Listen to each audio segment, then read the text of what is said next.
Power is in Alexandra to cut off illegal connections once again here in Gauteng. It says this is causing an overload on the network. Previous attempts to cut off the connections were abandoned after community members became hostile towards City Power workers. Well, Linda Kuhle is there this morning. Let's find out how they're taking it this time around. Linda, good morning. I would imagine that the residents are not having any of it this time as well.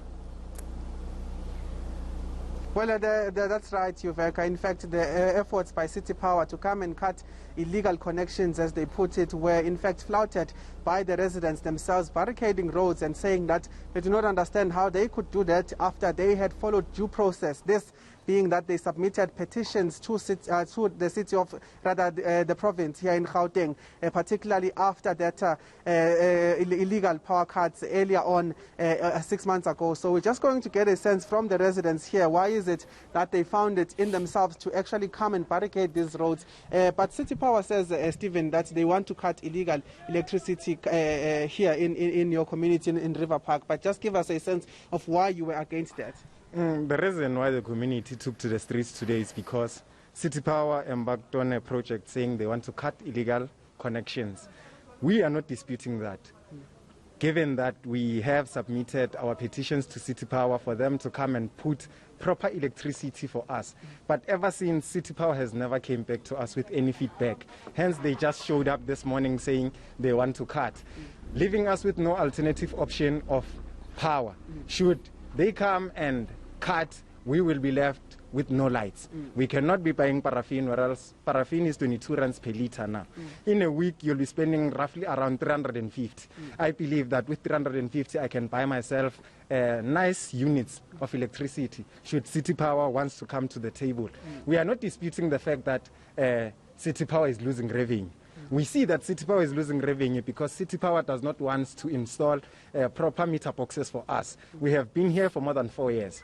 City Power is not taking us seriously. They only come here when they want to cut. So we as the community are saying we cannot allow them to enter the promise and do as they please, because they will be leaving us with no options. Yes. And one of the things that you allowed us, and in fact I'll ask you to just go and show us some of the connections you've had to now resort to because of the lack of those facilities. But as we move, one of the things that you spoke to, you allowed us to come here and show us exactly what it is that you guys have resorted to in terms of the electricity that you have here in Uveka. I should tell you that we are moving to one of those areas where they've put up illegal electricity, and Stephen here is going to show us and explain to us how now they have electricity. Stephen, you'll take it away here and explain. Look, this looks very dangerous, my brother. It looks dangerous, and it is dangerous because it's not safe.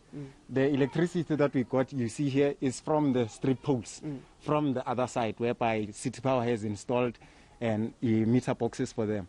But due to the fact that they never took our concerns seriously, we ended up connecting on the street pole so that we also can use the power, because we also need electricity. If you haven't seen, it's raining these days, it's cold, you cannot be sitting with no electricity. Hence, this is the only option we have currently. All right, Stephen, thank you so much, showing us there just what they had to resort to. But what they are saying is that they've been here for more than 3 years, and they're saying that they've been submitting petitions, been trying to reach out to relevant stakeholders, but unfortunately, at the moment, this is the situation that they are left with, and they're saying that they're willing to pay for the electricity if only they could get installments and proper facilities from City Power to get, in fact, electricity access. And I'm sure, Lindo, many would agree it's more an act of desperation than an act of vandalism.